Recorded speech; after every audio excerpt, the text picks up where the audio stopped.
essa questão ela tem que ser trabalhada, né? Porque a gente não sabe até onde está o emocional dela, até que forma que está o desgaste.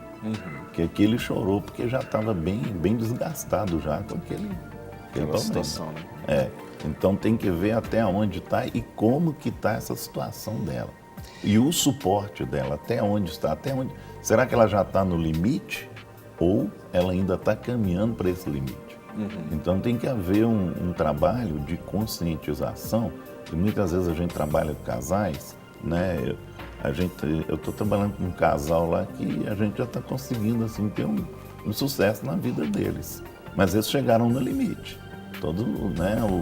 tanto o homem como a mulher, então, mas a gente ouviu a história, você entendeu? Trabalhou sobre a história. Aqui nós estamos falando o quê? Num contexto histórico, né? Aqui nós estamos pegando a história de José e já chegando a um ponto, né? Chegou a um limite e ele deparou com esse limite. Então tem que ver qual o contexto histórico dela. Isso não quer dizer que José deixou de pensar no problema. Não, com certeza. Ele deve ter pensado sobre o problema todo dia, mas na hora que o problema encontrou com os causadores ali... Isso. Os filhos dele aqui dá para responder isso, para você ver, só, né, para responder para ela aí também, olha para você ver. Ele falou assim, chamou José o primogênito Manassés, porque diz, Deus me fez esquecer de todo o meu trabalho e de toda a casa do meu pai. E o segundo chamou Efraim, porque diz, Deus me fez crescer na terra da minha aflição. Então, ele tinha aflição.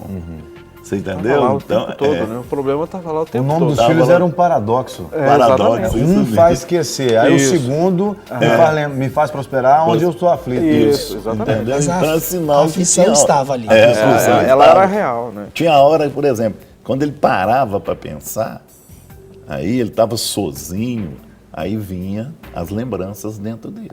Então esses momentos aí eu creio que são momentos de aflição. É o que essa senhora aí está passando. A gente sempre fala, deixa que o Rogério quer falar, é o que a gente sempre diz, que a nossa vida é como um bumerangue, né? A gente joga as nossas escolhas, aquilo que a gente planta e vai acontecer. Não é? Então assim, na vida dele foi isso. Ou seja, foi toda uma situação de dor, de decepção, de traição, enfim, de abandono, mas um dia, ou seja, Deus precisava que isso fosse consertado, né? E o Senhor proporcionou que esse conserto acontecesse, independente do tempo, 10 anos, 15 anos, 20 anos, no caso específico dele, 20 anos depois. Então, assim, é uma situação que, já resolveu, isso é coisa do passado. Muitas vezes as pessoas usam esse expediente e dizem, se é passado já não interfere mais. Mas quando a gente começa a puxar o fio do novelo da nossa história, da história das pessoas, a gente vai ver que muitas vezes isso tem sido o quê? O start de várias atitudes, reações muitas vezes que a pessoa tem e ela não acha que isso teve influência. Mas muitas vezes as reações, elas são fruto de situações não resolvidas na vida da gente, né? O que eu queria comentar é com relação à pergunta da participação dessa pessoa, é que o que nós vamos fazer nos próximos programas é exatamente caminhar nesse processo ou nessa rotina de como alcançar essa cura.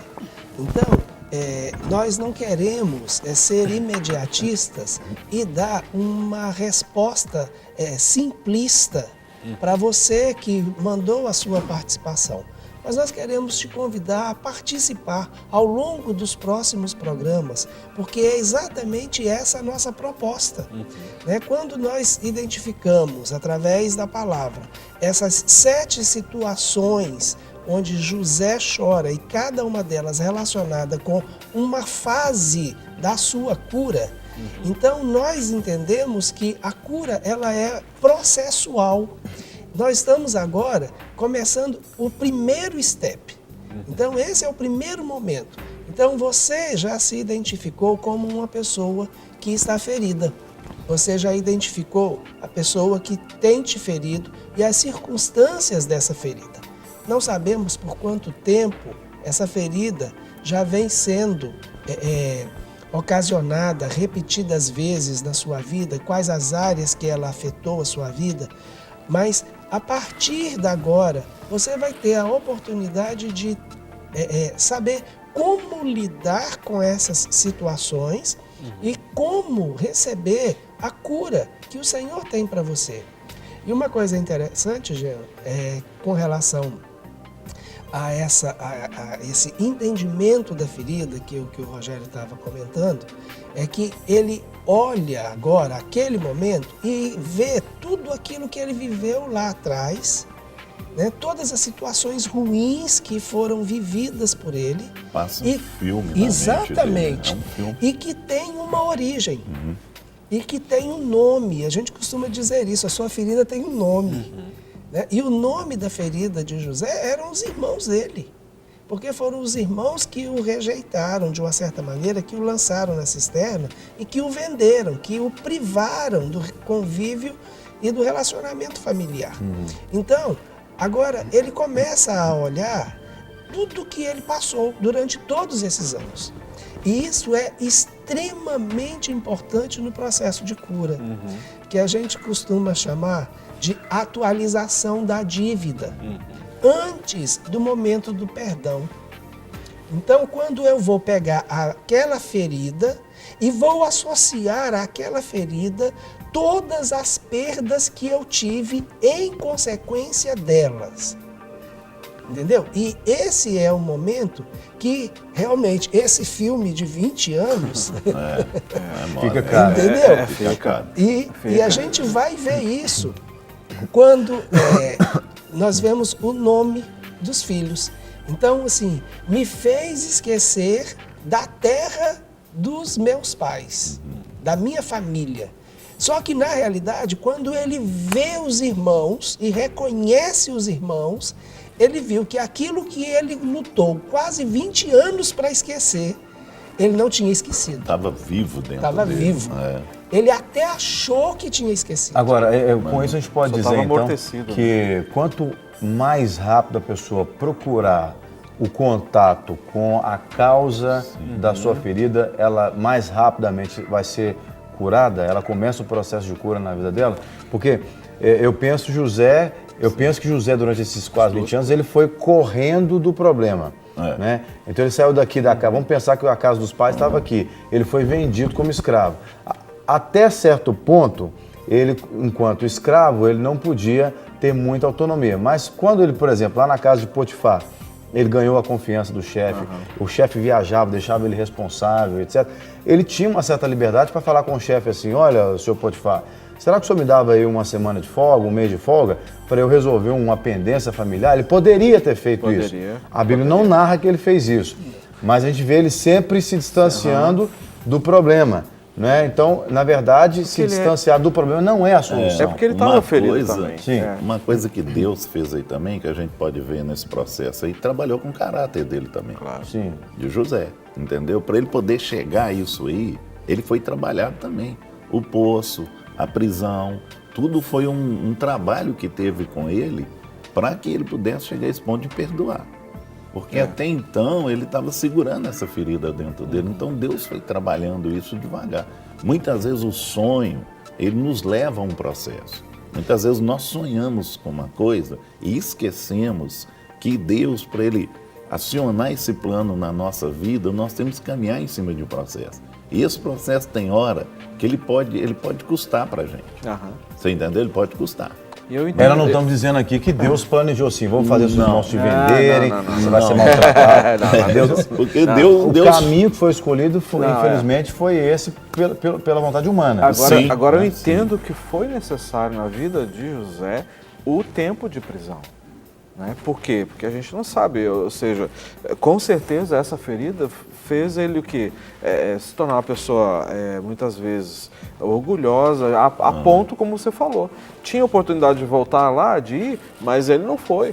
Né? Não foi porque não quis enfrentar a situação, não tinha condições de enfrentar, né, a realidade, o pai, os irmãos que o venderam, e talvez não estava pronto, ainda preparado para perdoar. Talvez então, eu entendo essas duas coisas, só respondendo ainda essa pergunta sua. Eu vejo que existe o tempo certo para todas as coisas.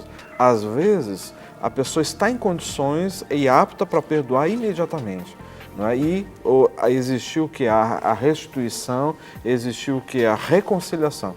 Mas muitas vezes precisa existir um tempo para que a pessoa seja trabalhada pelo Espírito de Deus e ela seja preparada para este momento. Então existem as duas coisas. E aí, como que eu sei qual que é qual? Dependência de Deus. Como que eu sei qual é o tempo, qual é a dependência do Senhor e a minha vida no altar do Senhor? Exatamente, Deus permitiu, Deus usou essa experiência negativa dele para que ele não fizesse isso também com os outros, aquilo que fizeram com ele. Sim. Né? Porque ele foi preso, foi humilhado, etc. e tal. Embora ele, eu penso... Que ele sentiu vontade de fazer, ele fez. Chegou até a fazer. Colocou na prisão. Chegou a fazer, quis acusar e tal. Agora eu vou me vingar, né? Aquela coisa. Exatamente. Você vê ali o homem machucado gritando dentro dele. Né? Mas louvado seja Deus que a gente vai ver isso certamente nos próximos dias, que ele parou e pensou, não é? Exato. Mas a experiência foi importante, embora não seria o método que Deus quisesse escolher. Uma das coisas importantes que a gente tem que colocar nesse sentido é esse primeiro choro dele. Que isso aí é como se, né, a gente chora para fora, né, mas é como se você estivesse por dentro também, né? Lá em Nova Era eles usavam esse termo que o cara chorava para dentro, né? Eu estou chorando para dentro, né? Então, eu estou colocando isso aqui no sentido assim, dele estar molhando a ferida dele. Você entendeu? Para poder tirar, né? O Rogerinho falou uma questão de casca aqui. Eu creio até que estava arrancando aquilo, né? Da ferida nesse choro. Esse primeiro choro dele foi super interessante. Porque foi um início de um trabalho de cura dentro dele, um processo. E de colocar para fora, inclusive, o azedume que estava dentro dele. Porque havia maldade dentro dele. Ele era um homem bom? Era, mas dentro dele havia maldade. Com certeza. Porque a maldade, não que ele queria ser mal, mas fizeram ele ser mal. Eu fico pensando assim, você pega uma criança, por exemplo, e cria essa criança, sempre dizendo, você é burro, você não presta para nada, etc e tal, e você maltratando essa criança, quando ela crescer, não é que ela vai querer ser má. Dentro dela tem parte boa, mas ela foi condicionada a ser má. E outra coisa interessante, ele estava vivendo no meio, que era assim, né, no meio lá, faraó e tudo, qual que era a lei deles? Manda matar. E ele deve ter recebido esse monte de conselho. Quando ele contava a história para alguém, ele falava assim, se fosse eu matava meus irmãos tudo, você entendeu? Que era um sentido lá. Era lei de faraó. Então, a questão, né, igual ele mandou matar lá o que teve o sonho, lá um dos dois que teve o sonho, morreu, o outro foi liberto, né? O padeiro mandou matar. Então, eu creio assim, a lei era essa. Então, até isso, né, podia ter influenciado ele a mandar matar os irmãos dele, em sentido de vingança.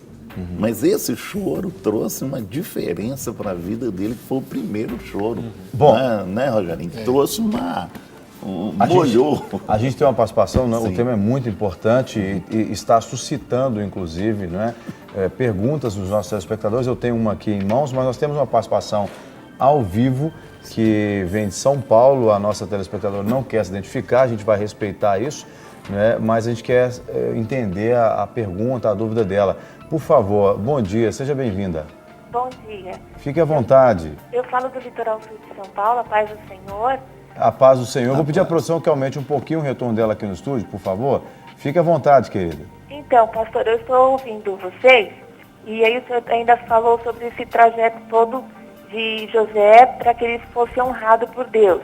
E o senhor comentou que, de repente, não foi esse o meio que Deus usou, mas pode ter sido por causa dos irmãos, né? Ele ter sofrido o que sofreu. Sim. Mas a minha pergunta é porque eu já ouvi um pastor pregar, uma vez, não foi aí, foi um outro pastor, que José ele foi muito arrogante, porque quando ele teve o sonho, ele foi logo contando para o pai e para os irmãos como que se o pai tivesse que se dobrar para ele, os irmãos, e também ele era um dedo duro, até ouvi vocês falarem sobre isso também ontem, e tudo dedava, todos os erros dos irmãos. Então foi isso, aí ele suscitou a ira dos irmãos por ele ter sido arrogante, né, e porque ele dedava os irmãos. E aí foi por isso que ele sofreu o que sofreu. Então, se ele não tivesse contado o sonho, fosse mais humilde, não sofreria tanto. Então, a minha pergunta é essa. Isso é provável também? É certo? Tá bom, a gente vai responder pela televisão. Obrigado pela sua participação, viu? Obrigada também. Deus te abençoe.